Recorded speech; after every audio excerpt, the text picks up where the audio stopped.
Give me Psalms 82 and 6. Psalms chapter 82 and verse 6. I have said, ye are gods. I have said, ye are gods. Sister say that brother is no good. He's lazy, unreliable. He broke. He ain't good looking. But guess what, sisters? He's God. He's God. He's God!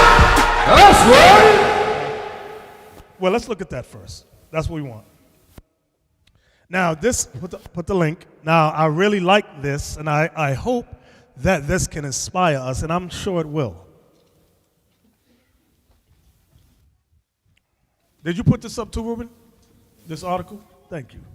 Black neighborhood unites to open a grocery store. Now, this is profound. I love this thing. This is in North Carolina. A North Carolina neighborhood has come together to open their very own grocery store after 15 years of being without one. So for 15 years, if you want to go to the store, you had to travel outside of your area to go to the store. Much of Northeast Greensboro, North Carolina, used to buy their groceries from a local Winn-Dixie. But in 1998, despite being profitable, the store in the primarily black and lower income community, poor white trash lived there too, closed down due to the company repositioning itself across the Southeast, according to Yes Magazine. The city of Greensboro attempted to listen to the demands of its citizens and find another grocery store willing to open in the area, but to no avail. So black folks went out looking for somebody. Mr. White Man, can you open a store in our community? The white man said no. So as a result, residents figured they would have to take matters into their own hands. I love this thing. If they wanted a reliable source of food, if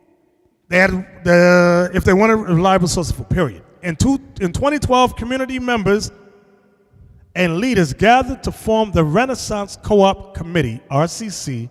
The RCC dedicated themselves to learning the ins and outs of opening and maintaining a cooperative grocery store. So, meaning what? They took what? It starts with a C. Who said it?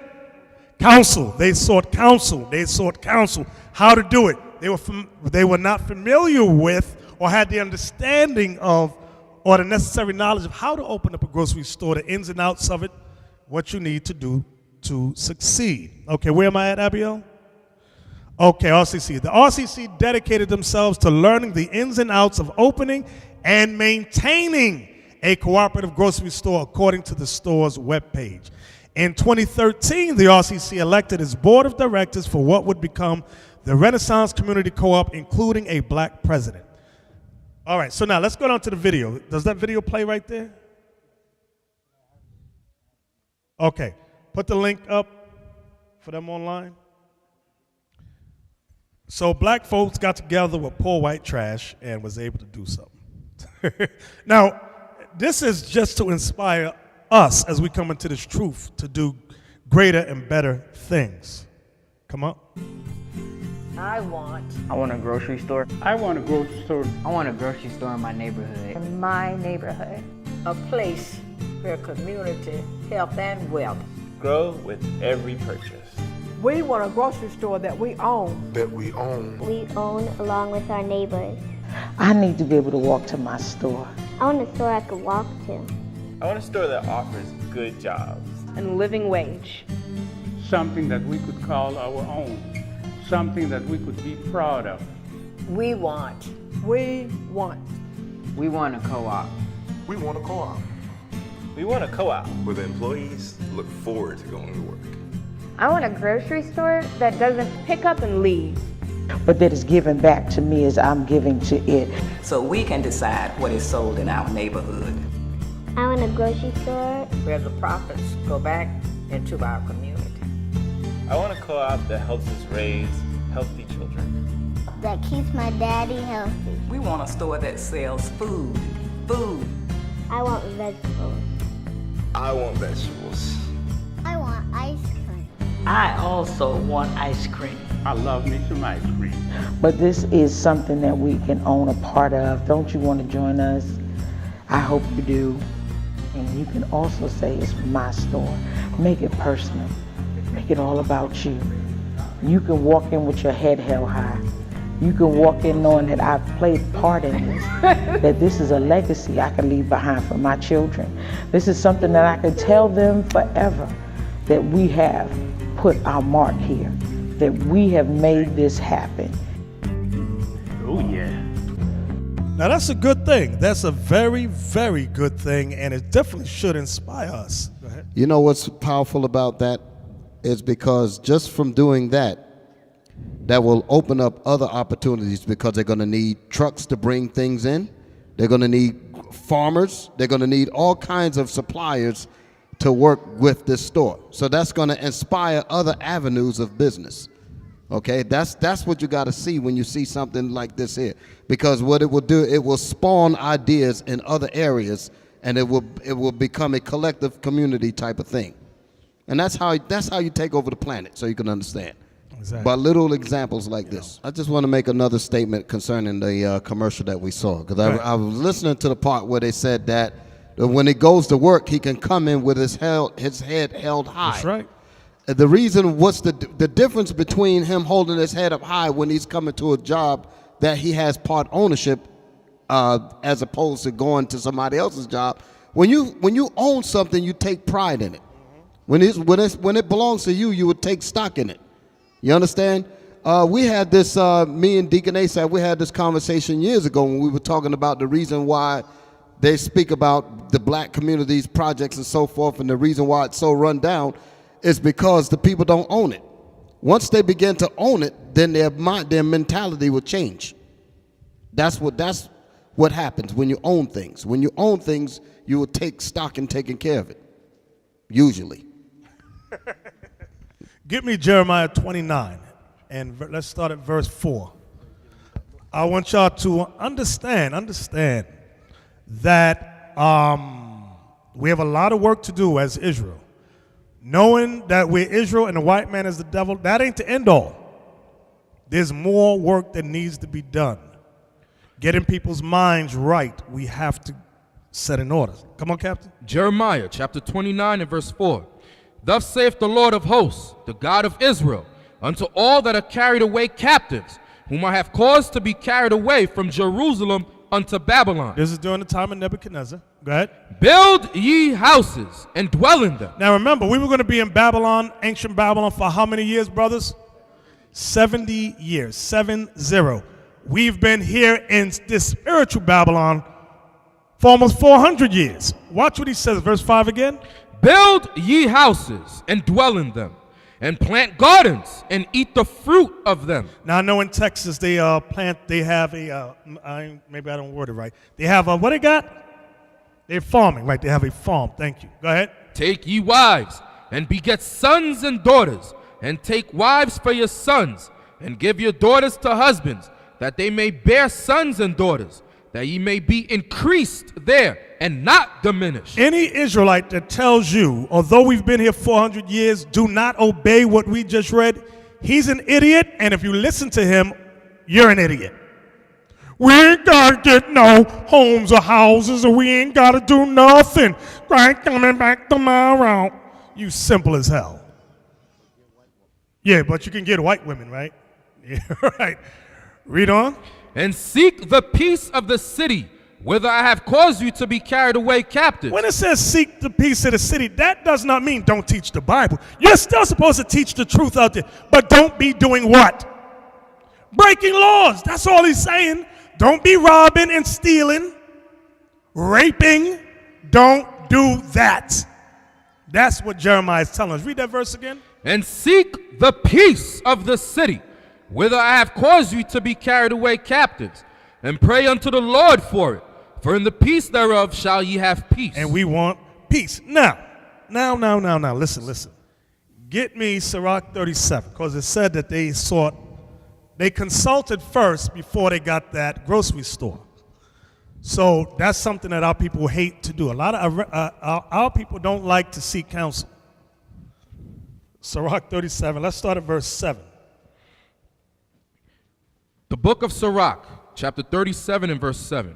Every counselor exalteth counsel, but there is some that counseleth for himself. So Sirach is saying to us, be mindful when you counsel. Some people counsel for themselves, meaning they want to counsel you, but it's going to benefit them in the long run. Read on.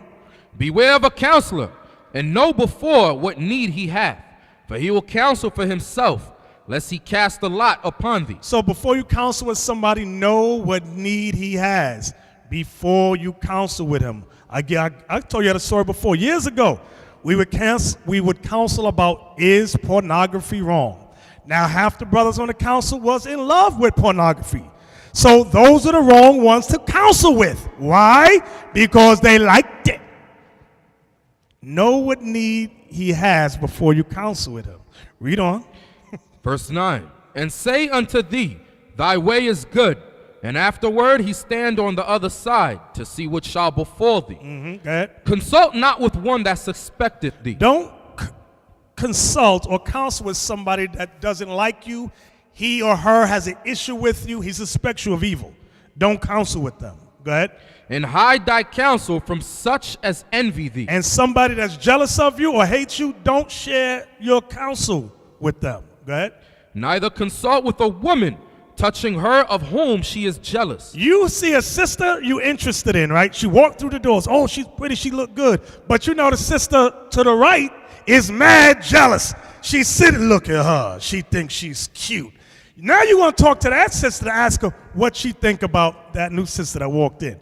You think she going to counsel you right? No. She going to say she ain't S8, she this, she ain't right. She got AIDS. You might hear that. Neither with a coward in matters of war. Here we go into war, and you counsel with somebody who's never been in a fight. He don't know nothing about war. What do you think, brother? Agree with your adversaries quickly and run. The hell is this? Right, we need to take out insurance, life insurance policy to go to camp.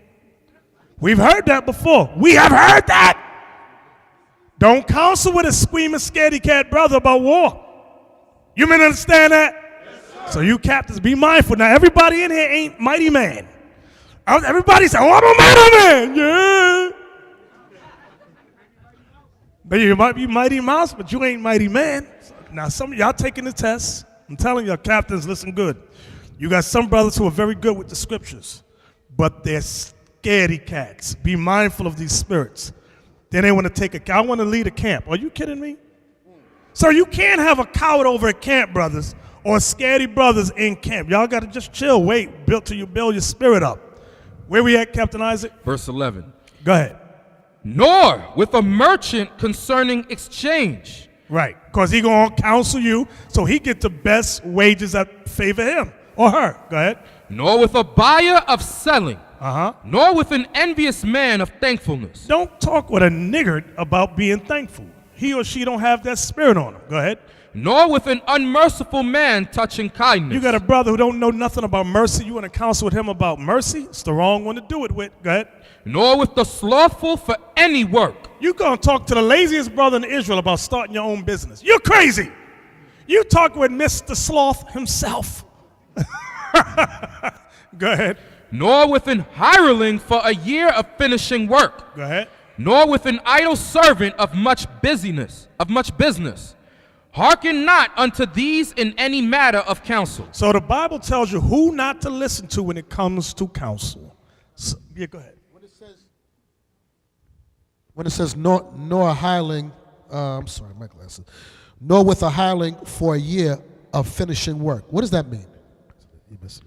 When it says nor with a hireling for a year of finishing work, meaning the hireling doesn't want the job to end. So he's not going to work to get it done. He's going to give you reasons why it has to continue going on and on and on. All right?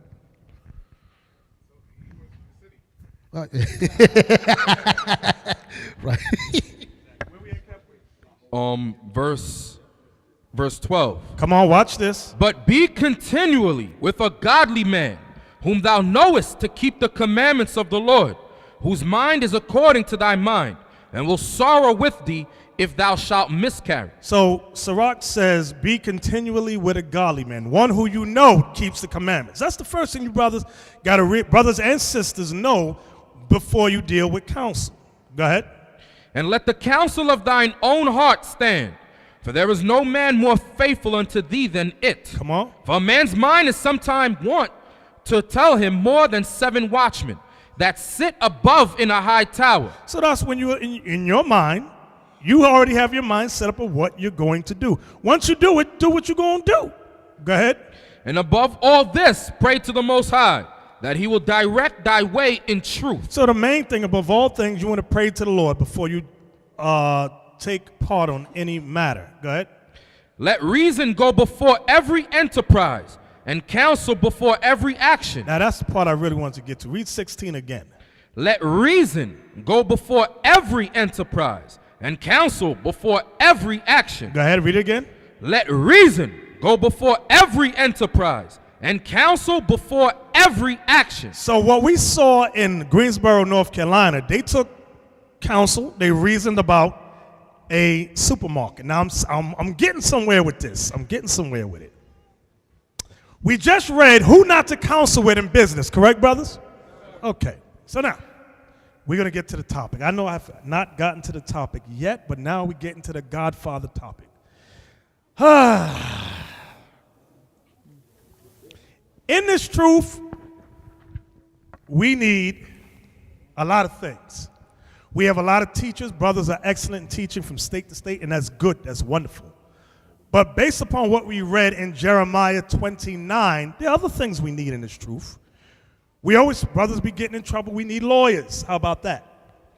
We need nurses. We need teachers, because we want our children to learn from us rather than send them to the middle-class white woman or man in your school system, public schools, who are the offspring of the civil rights movement, who was pro-segregation, who hated black kids being in school with white kids.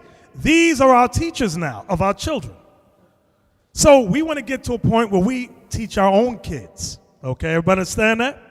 We need doctors. We need a lot of things. We need a lot of things. So it would behoove you brothers and sisters, if you're in school, continue.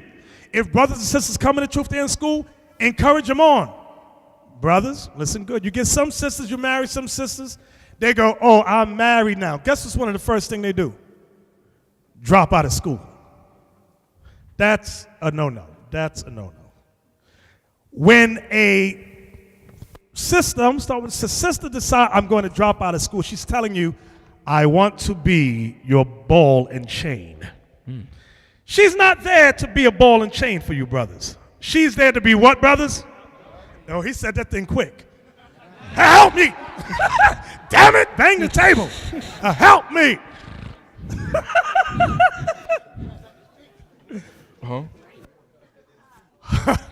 Husbands and wives are the physical manifestation of Christ and the church.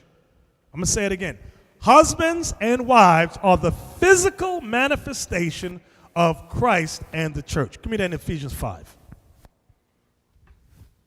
That might have went over some of your heads. Well, what do you mean by that?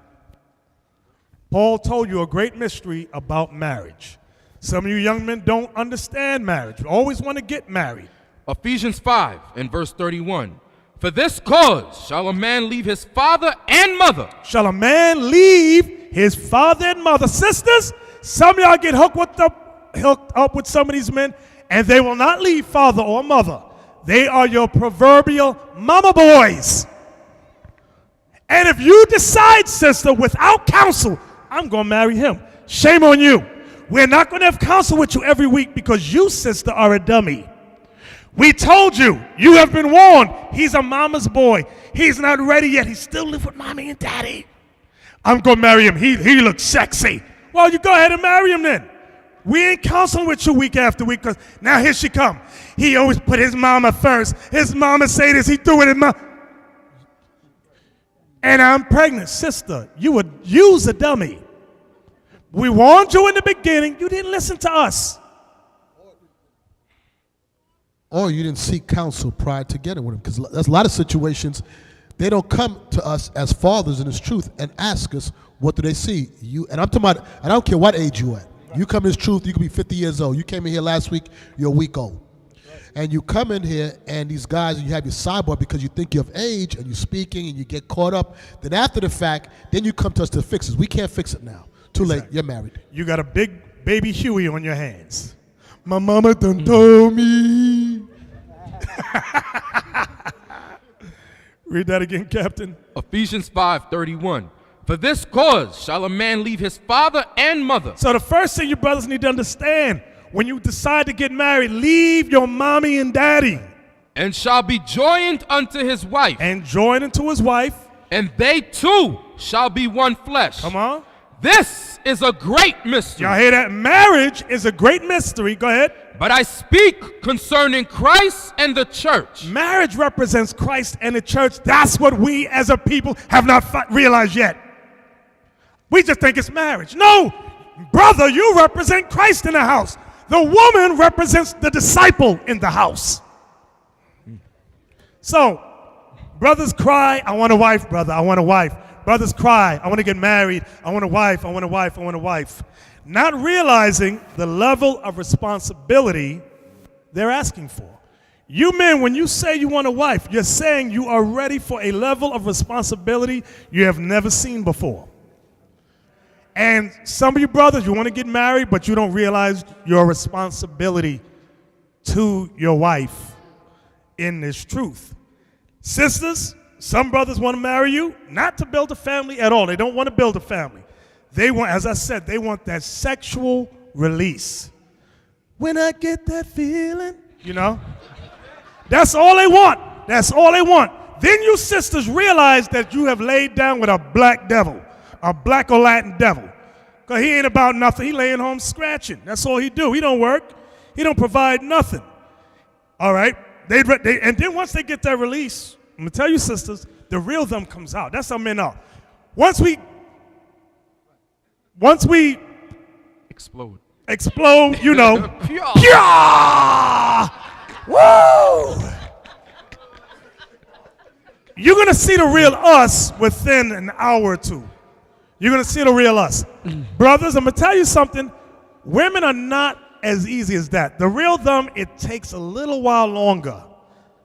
They're more, right, thank you. They're more reserved before you see the real them. Brothers, see, the real them going to come out with men within the first hour, within that hour after our release. Women's may take a month or two. You're going to notice a few things with some women, brothers. You're going to notice, they drop out of school, some of them. Some of them don't want to work. I want you to take care of me. I know we need 2 family income, but I want you to provide for me. I'm gonna lay here. Right, they don't want to be corrected. Don't tell them nothing. You're gonna hear, you ain't my daddy. We're gonna talk about that in a second. Right. You are lying in your own house. Sisters, I'm gonna let y'all know, some brothers in Israel are immature. They are not ready to take the position that Christ took for Israel. So these are things you have to look at. And if you sisters are not wise enough to see that, seek counsel. And we will tell you, it's us up here or some of the captains, just talk. We'll let you know if a brother's ready yet. And go, oh, no, not ready yet. That brother right there, that's a hands-on brother. She go, oh, I like that. No, I don't mean that way. He's violent. That's what I'm talking. He got a temper. Be mindful of getting with that brother so he's able to calm his spirit down and deal with situations. Some brothers want to punch you in the mouth first and ask questions later. Go ahead. And this is for the brothers and sisters. If you all would take full advantage of the leadership that you have here and ask these questions, you'd be surprised how much problems you can get yourself out of. There's so much stuff that we know that we don't share with people, but as counselors we do know, and we can just navigate you. But for some reason, our people, I can count on one hand with 4 fingers left over, how many people listen to counsel concerning marriage. That is the single biggest decision you will make in this truth, other than coming into the truth, is who you pick as a spouse. Children, they're born to you. The woman or the man you pick, you're making a conscious decision, at least it should be conscious decision, a spiritual decision on who you choose to align yourself with for the rest of your life. And I've seen so many times people screw up at this because they're led by their rod or whatever it else is, and then after the fact, they got problems, and there's no fixing it unless somebody dies. Okay. Get Tobit 8 and 6. Tobit 8 and 6. Right, you can't kill him either. Can't kill him. Marriage is an institution that is foreign to blacks and Latinos. It's very foreign to them. What's that? I can't spell marriage. Yeah, right. Tobit 8, verse 6, Captain. The book of Tobit, chapter 8 and verse 6. Thou madest Adam and gavest him Eve his wife for an helper and stay. So what was Eve's purpose? What was she? A helper and stay. A keyword, helper. Helper, not ball and chain. Helper. I hope you women understand that. I want to get married. I'm just going to lay around the house. No, you're supposed to be a helper and stay. Yes, can we look it up? Can we look up that word helper? I looked in my thing, and the helper was real plain, but then it tells you help. So help says to give or provide what is necessary to accomplish a task or satisfy a need, contribute strength or means to, render assistance to, cooperate effectively. Cooperate effectively with aid, assist. Did that say argue? It cooperates effectively. Y'all hear that? I hope you women hear that. Cooperate effectively. Do we got to look up cooperate? I hope not. I hope not. I hope And y'all know what that effective? means. Yeah, just in case. You know, some people like to play stupid. Cooperate. I don't know what it means. Act jointly. Work toward the same end. That's what it means. Not fight against the disciples was not going against Christ. Yes. I can't see where. Oh, assist someone or comply with their requests. Can I read one? Let me read one. To work or act with another or other persons willingly. And agreeably. Exactly. So we read in Tobit, she's to be a helper and stay, a pillar of rest. Watch this. Give me Tobit 2. Tobit chapter 2, verse 11 and 12. When Tobit got blind, his wife showed him, proved to him. She said, I got your back, baby. I got your back. Watch what she did. He couldn't work no more. Tobit couldn't work. He was blind 8 years. Come on. Tobit chapter 2 and verse 11.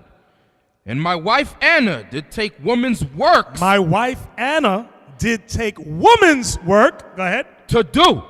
And when she had sent them home to the owners, they paid her wages. So because Tobit was blind, his wife went out and got woman's work. She said, don't worry, we are not going to be broke. I got what? Give me the word she had. Job. Oh, how about this? Skills. So if you know, now, when y'all get, sisters talk to brothers, brothers talk to sisters, there's nothing wrong, sisters, nothing wrong with saying, do you have a job? That's number one. And brothers, don't get mad. You should not get mad if a woman asks you, do you have a job? In the world, brothers would get mad. What you ask me that for? Because why? All we want is sex and now get out. Ask me if I got a job for. Now here's the turnaround. Today's brother is asking sisters, does she got a job? You know why brothers ask sisters that? Because he want to lay around and scratch. That's Pimp 101, Pimpology 101. Now, did you read that? What verse you read down to? Verse 12. You read down to 12? Yes, sir. Okay. I didn't finish it yet. Go ahead, finish it. Come on. And when she had sent them home to the owners, they paid her wages and gave her also besides a kid. And when it was in my house and began to cry, I said unto her, from whence is this kid? Is it not stolen? Right. So he knew how much a kid, which is either a baby lamb or goat, it costs a lot. He said, this is more than your wages. Where did this come from? Go ahead. Render it to the owners. Tobit thought she stole it, but she said what? Go ahead. For it is not lawful to eat anything that is stolen. But she replied upon me. Notice it says she replied upon him. Not to him, upon him. Meaning there was an argument there about this little animal. Go ahead. It was given for a gift. I got this as a gift, my lord. Go ahead. More than the wages. Howbeit, I did not believe her. You didn't believe her? Letting you know all the marriages in the Bible were not perfect. But because they weren't perfect, they didn't say what? I'm leaving you because we argue. Go ahead. Howbeit, I did not believe her, but bade her render it to the owners, and I was abashed at her. But she replied upon me, Where are thine alms and thy righteous deeds? Behold, thou and all thy works are known. She got the gift because of Tobit's good works. That's why the people that she worked for gave her that gift, because of her husband's works. So now, right, he was well known in the gates. Thank you. Some sisters don't realize their role in this truth. I know I'm talking about Godfathers, but she said, they over there going, why are you talking about the women again? I thought the name of the class was Godfathers. Some sisters don't realize their role in this truth is to be a helper, Titus chapter 2 and verse 3. The aged woman likewise, that they be in behavior as becometh holiness, not false accusers, not given to much wine, teachers of good things, that they may teach the young women to be sober, to love their husbands, to love their children, to be discreet, chaste, keepers at home, good, obedient to their own husbands. So that has to be taught. Some of you brothers, you're in such a rush. You know who you are. You know, brothers know who you are because you're complaining now about the woman you just married. The house is filthy. She don't know how to wash clothes. She don't know how to clean. She don't know how to cook. Now you're, brother, you didn't figure that out before when y'all were talking one with another? No, because you was looking in her eyes. She's looking in your eyes. No, brothers don't look in sisters' eyes. Where do we look? But now you're paying the price. You realize that she can't cook, she can't clean, she can't do nothing. And she's eating all the food you bring from the Chinese restaurant. All that food, she's just sitting around eating, and she's getting wider and wider. Now she looks like a linebacker. Damn. Give me Sirach 26:16. But I want to say something. The only reason why that's happening, and in every marriage, there's going to be trouble. But the scriptures are here for us to learn from, to how to fix it, how to make it work. But it's happening because you men tolerate that stuff in your house. You tolerate it. And many times you tolerate because you're afraid to say something or afraid to put your foot down. You have to demand, like with Christ, like with the Most High. Most High is demanding what he wants from his son. Christ is demanding what he wants from us. We have to demand. We have to be godly men, first and foremost. I'm not talking about a nigger man that beat or verbally abused, whatever it might be. They're women. But we have to set, when the scripture says, he giveth a wife beginneth a possession, meaning you're building towards something. And her being a helpmeet, she has to fall in line with your program. So if you're a man, and I saw one of the deacons made a comment on Glide, if you're out there providing for your household, why we have to explain why we eat first? Right. If you have to provide it for your household, why you got to come home and do dishes? You got to be out your mind. I'll do dishes if I want to do dishes, and I don't want to do it. Exactly. I don't want to do it. But when a gunman come through that door, I'll be the first one out the bed. If you're obedient to me. Where we at, Isaac? Sirach, chapter 26, verse 16. Verse 16. As the sun when it ariseth in the high heaven, so is the beauty of a good wife in the ordering of her house. The ordering of a house, I'll tell you, I went over, when I was in Texas, I was at Deacon Shaka's house. The first thing I said as soon as I sat down, I said, Deacon, this is a lovely place, and I know sure as hell you didn't decorate this place. You can always tell when brothers come to my house, you know I didn't decorate that thing. I have stains on the wall, all kind of stuff, but it's the woman's job in the ordering of the house. She makes it look nice. Now, some of you brothers, you young ones, particularly you hooked up with a sister, she don't know how to decorate nothing. She don't know how to paint. She don't know how to do nothing. We need Barnabas to come over and fix everything up. Barnabas, can you do this for me? This woman don't know how to do nothing, and I'm at work. So you got to be mindful, very mindful. So, yeah, go ahead. And with the women, and we understand it, and we're coming out of generations, especially the women, that you might not have mothers that did it, but you have to have a willing spirit wanting to learn.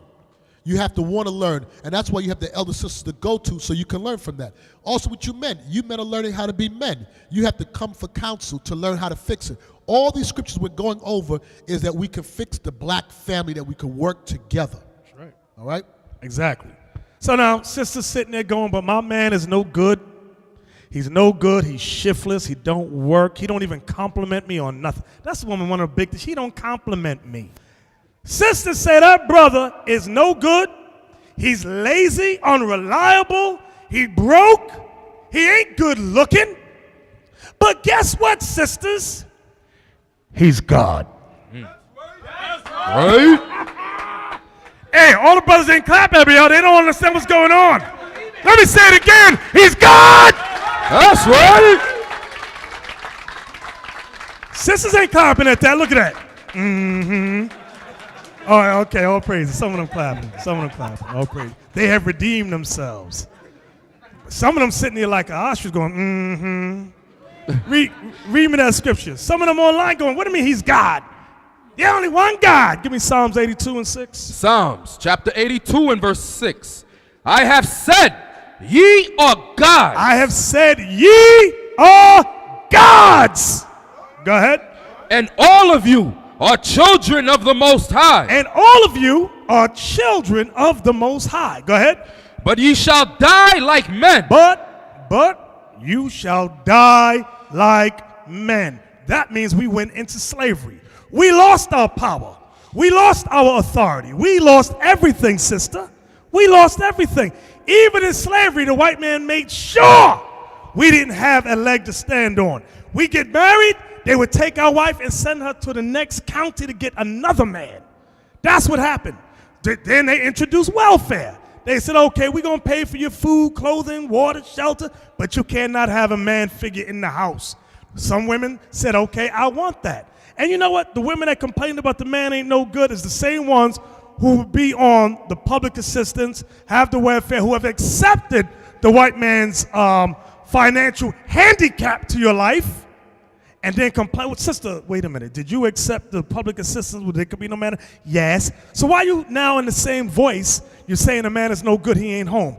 He can't be home. What's wrong with you? Are you crazy? Read that again. But ye shall die like men. But men, we have died like men. Gods, we have died like men. Notice there's an S on that word, gods.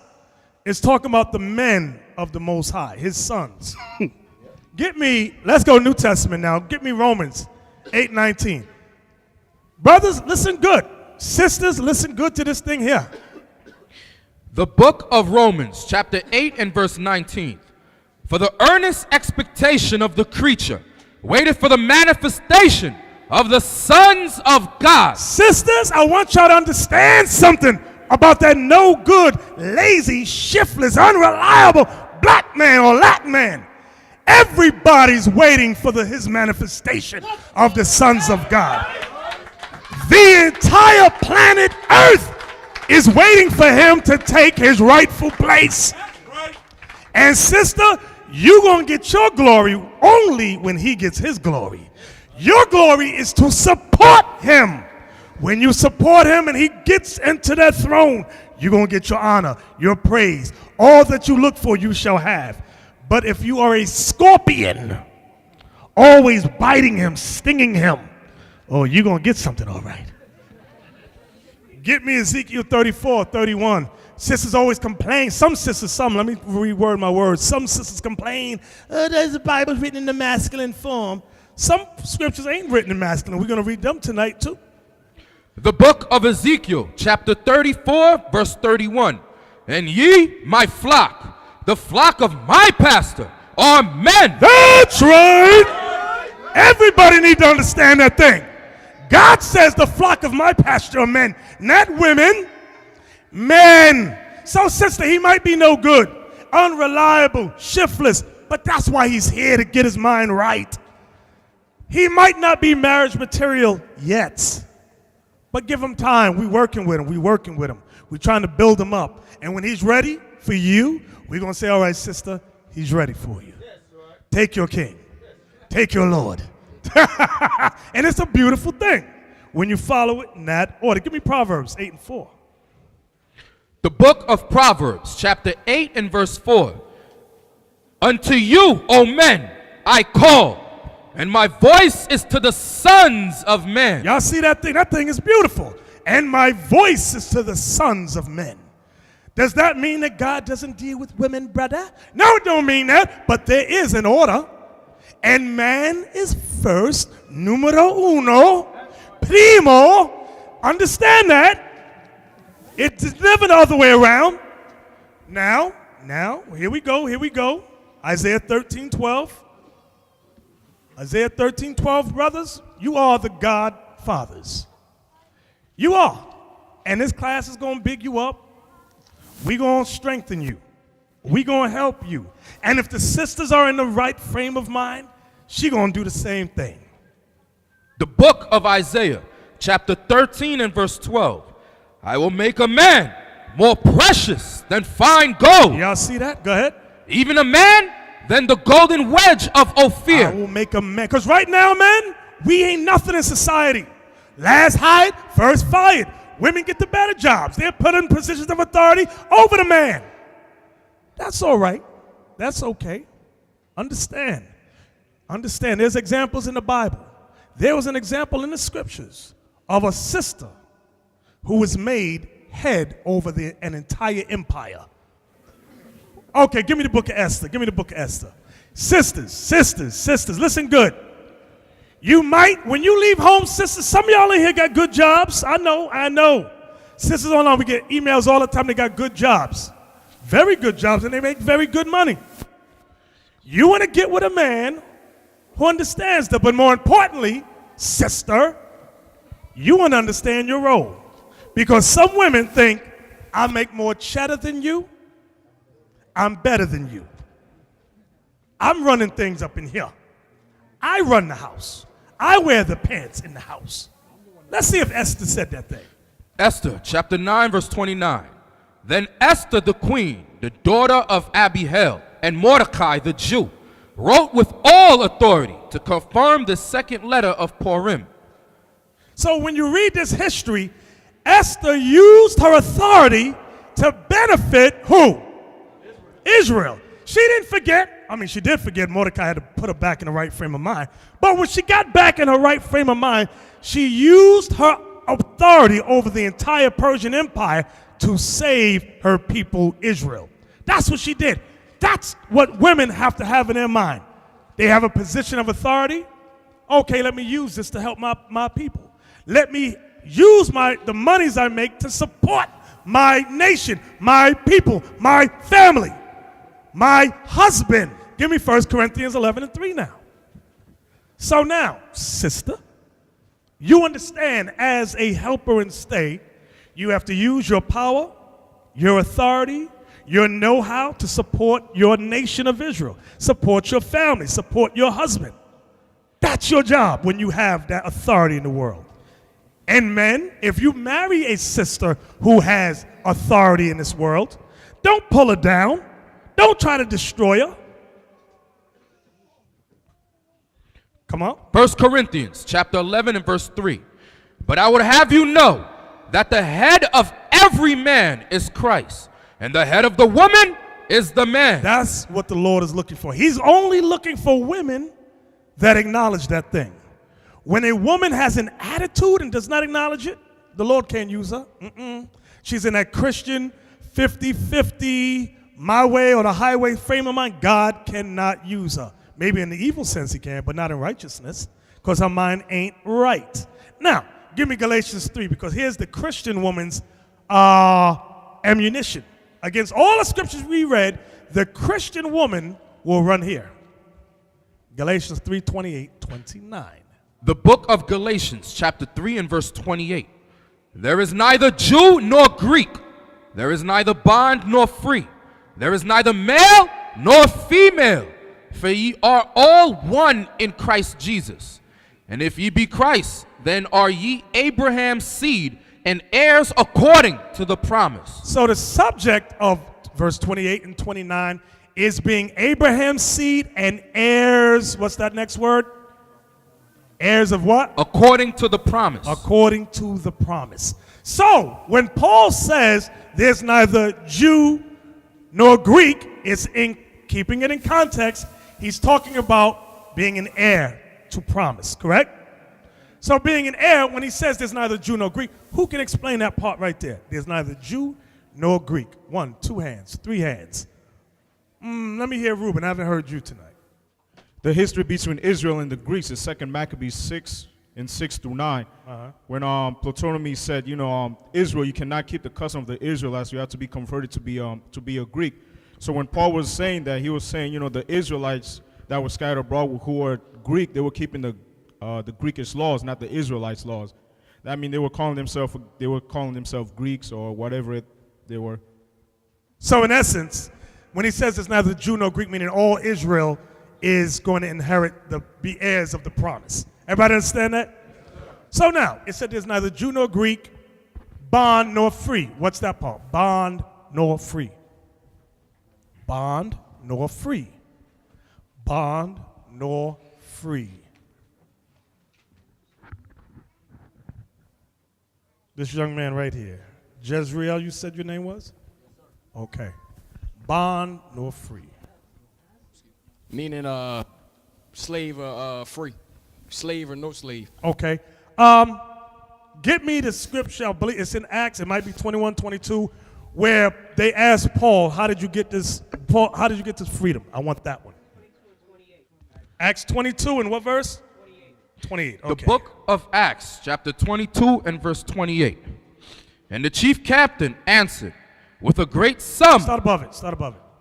Verse 27. Then the chief captain came and said unto him, Tell me, art thou a Roman? He said, Yea. And the chief captain answered. Stop. Paul had Roman citizenship. Roman citizenship gave you, what's that, blanche? What is that? Carte blanche. To be a Roman citizen, you were over all the other nations when you had that Roman citizenship. You were not under the same rules as the, what's the word? As the regular Joe under Rome. The commoners, thank you, I like that word. Go ahead. And the chief captain answered, With a great sum obtained I this freedom. With a great sum obtained I this freedom. What freedom? To be a Roman citizen. To become a Roman citizen, you could travel where you wanted to go. Like, that's why when a lot of y'all don't understand, Peter and them did not have the liberty of traveling to all these different places. Paul did. He was a Roman citizen. He could go here, he could go there. He wasn't questioned the same way they were questioned. Where are you going? What's in your bag? Let me see it. He wasn't always stopped at roadblocks, things of that nature. Okay? So there was a freedom that came with being a Roman citizen. So when we go back to Galatians 3:28, and it talked about there's neither bond nor free, meaning we're all the same, whether or not you are a servant or you're freeborn. Paul was saying we're all, as Israel, we all get the inheritance of promise. Now the question comes in the next part of Galatians where it says there's neither male nor female. What's that? Because Christians use it to say that means men and women are equal. Equal in they're right in that sense, but an equal in context of what? In being an heir of the promise. You men understand that? Being an heir to the promise that was given to our forefathers. There's equality there because the husband could be the devil, the woman gonna get saved if she's not, or vice versa. You understand that? We're heirs together. Okay? So now, Galatians 3:20 means we're all heirs. It does not mean there is no order. The Most High loves order, even when it comes to the nation of Israel. Uh-oh. People going to get mad now. Laba going to get mad. Look at his face. God loves order. Give me that. In Genesis 49:8. But we all heirs together. That's why it says there's neither Jew nor Greek. When it comes to being an heir of promise, that's true. There's no difference between the kingdom of Judah and the kingdom of Israel, which was Ephraim and the other 10. The book of Genesis. But watch this. Chapter 49 and verse 8. Get mad.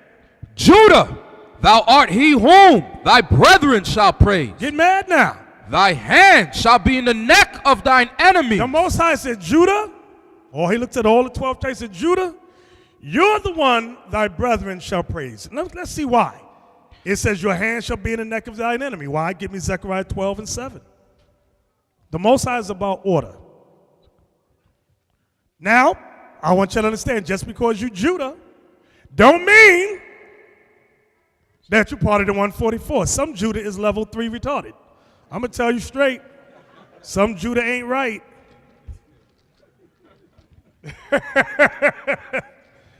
You got that? I'm getting it. Zechariah 12 and 7. Zechariah 12 and verse 7. The Lord also shall save the tents of Judah first, that the glory of the house of David and the glory of the inhabitants of Jerusalem do not magnify themselves against Judah. So the Most High said, I'm going to raise Judah first. They're going to be the teachers. They're going to be the ones in the forefront of this thing. That's how the Most High set it up. Okay? Now, when it comes to the lands of Israel, there's order. Of all the allotments of land, get me that in Psalms 87, Benjamin's favorite scripture. Psalms 87, 1 to 3. The book of Psalms, chapter 87 and verse 1. His foundation is in the holy mountain. That's the land of Israel. Come on. The Lord loveth the gates of Zion more than all the dwellings of Jacob. The gates of Zion is Jerusalem. He says, I love Jerusalem more than all the lands of Israel. Go ahead. Glorious things are spoken of thee, O city of God. O Selah. city of God. Selah, meaning all praises to the Lord. That's what that. It does not mean Selah. Don't mean Haile Selassie. It don't mean that. The hell is going on here? So now, I got to get back to the man. I got to get back to the Godfather topic. Let me go back. Sisters, your man, we have read that he is God on the earth. That don't mean he's the Most High. It don't mean he's Christ. But he is under that, give me the word. He's under that title right there. Watch this. Watch this, Numbers 30 and 1. Come on. The book of Numbers, chapter 30 and verse 1. Let's show you the man's God-like authority. And Moses spake unto the heads of the tribes concerning the children of Israel, saying, This is the thing which the Lord hath commanded. If a man vow a vow unto the Lord, or swear an oath to bind his soul with a bond, he shall not break his word. He shall do according to all that proceedeth out of his mouth. So now, Moses reminded you Israelite men, whatever you say you're going to do it before the Lord. But now he says, he addresses the woman. Watch. If a woman also vow a vow unto the Lord, and bind herself by a bond, being in her father's house in her youth. Being in her father's house in her youth. She's a daughter. Go ahead. And her father hear her vow, and her bond wherewith she hath bound her soul, and her father shall hold his peace at her. Then all her vows shall stand, and every bond wherewith she hath bound her soul shall stand. So the vowing went into, she goes before the Lord to send up prayers. She's praying to the Lord verbally. The Father can hear her. Whatever she's asking the Most High for, wants him to do for her, if he doesn't interject everything that the daughter has prayed for, the Most High said, because the Father did not intervene, she shall bind herself with what she says. Read. But if her father disallow her in the day that he heareth, meaning he hears the daughter say something stupid in that prayer, oh, Heavenly Father, I want to marry Denzel Washington. Make me his wife. No, stop. That's stupid. Don't pray for that. Go ahead. Not any of her vows or of her bonds wherewith she hath bound her soul shall stand. And the Lord shall forgive her because her father disallowed her. So the Father has power for the Lord to go before the Lord and say, Lord, do not listen to her prayer. That was stupid. Forgive her, Father. Go ahead.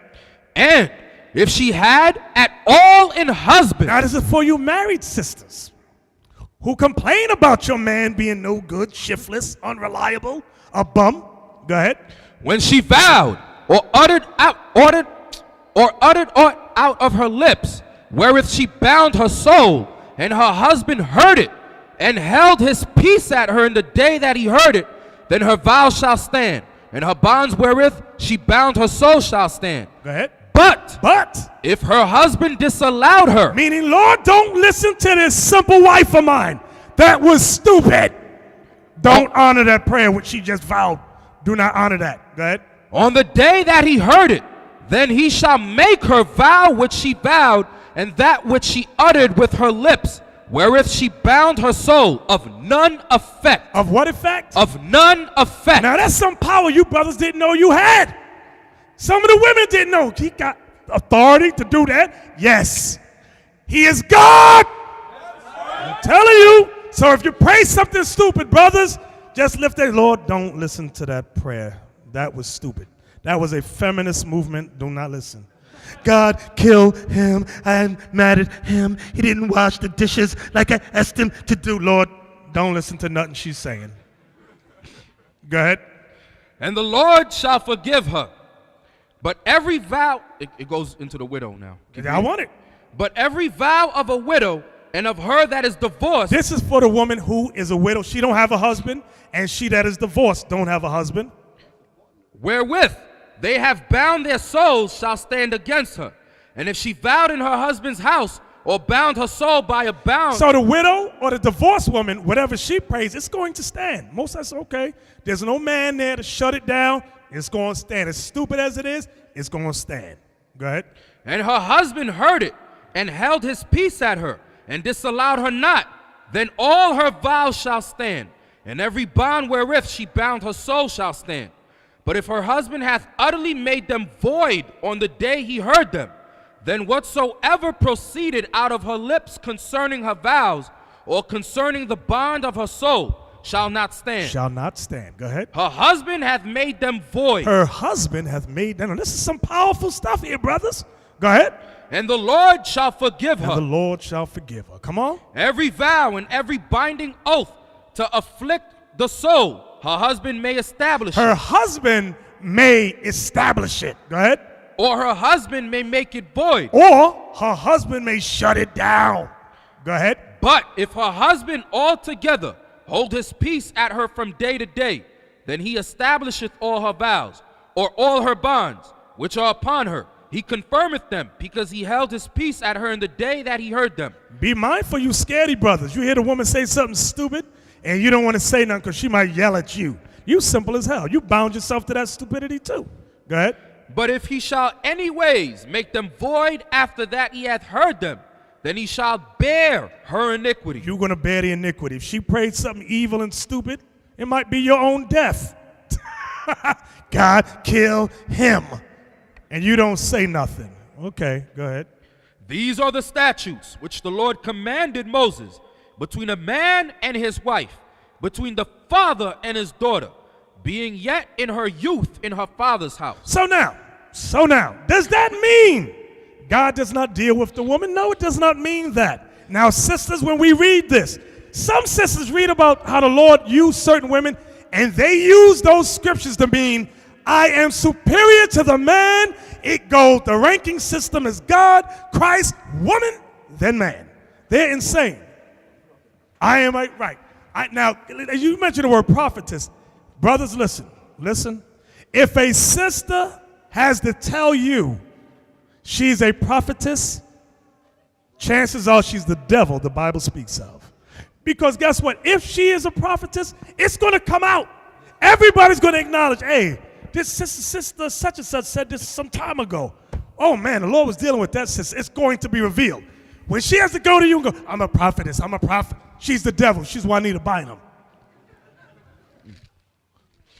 Moses, Aaron, and Miriam. Out of those three, who was the main one God was dealing with? Moses. Okay, Exodus 7:7. Read that. The book of Exodus, chapter 7 and verse 7. And Moses was 80 years old, and Aaron What is 80? 80. Moses was 80 years old when God was dealing with him, when he repented. And it says, and Aaron what? And Aaron 83 years old, when they spake unto Pharaoh. Now here's my question. Miriam, was she younger or older than them both? She was older. When you read Exodus 2, remember she was the one that walked the baby Moses down the Nile. Remember? And it says when Pharaoh's daughter saw the baby in the in that basket, it was Miriam that said, do you want me to fetch a midwife for the baby? And Pharaoh's daughter said yes. And it says Miriam went and got the mother. Miriam was way older than Moses and Aaron. I said that for a reason. Just because Miriam was older, does that mean she was in charge? No. Because what book and chapter is the proof of that? Numbers chapter 12. Numbers chapter 12. Now, in case nobody read this before, because I know a lot of you are new, we're going to read a little bit of it. Give me that, Isaac. Yes, sir. The book of Numbers, chapter 12 and verse 6. And he said, hear now my words. If there be a prophet among you, I, the Lord, will make myself known unto him in a vision, and will speak unto him in a dream. My servant Moses is not so, who is faithful in all mine house. With him will I speak mouth to mouth, even apparently, and not in dark speeches, and the similitude of the Lord shall he behold. Wherefore, then were ye not afraid to speak against my servant Moses? Because Miriam and Aaron was railing on Moses about the Ethiopian woman. Go ahead. And the anger of the Lord was kindled against them, and he departed. And the cloud departed from off the tabernacle, and behold, Miriam became leprous, white as snow. So that proves that Miriam was a so-called black woman. That's number one. Number two, it shows you that the Lord ain't dealing with loudmouth women. When you read in Exodus, was Miriam a prophetess? The book of Exodus, chapter 15 and verse 20. And Miriam, the prophetess, the sister of Aaron, took a timbrel in her hand, and all the women went out after her with timbrels and with dances. Miriam, the prophetess, would lead the women in song and dance. And that must have been a beautiful thing. See a whole bunch of women just singing and dancing, honoring you. Oh, I can't wait. They didn't want to sing and dance now, but you go and sing and dance. So what Miriam was a prophetess, but she got out of order in Numbers 12, so the Most High had to smite her. So although I'm dealing with you, Miriam, wha-pow! Now there's another one.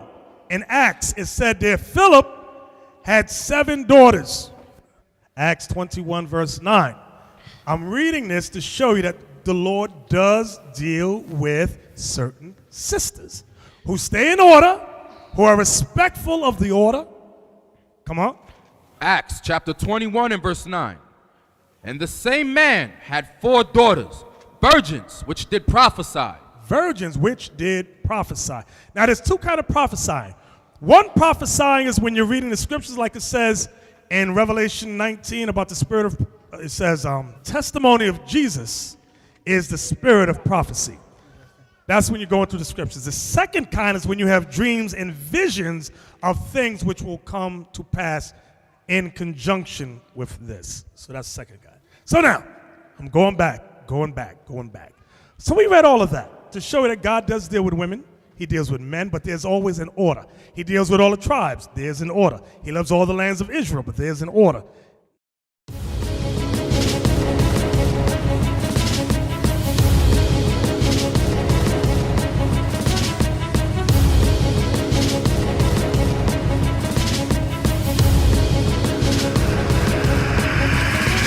Shalom, Israel. I'm Elder Nathaniel of Israel United in Christ.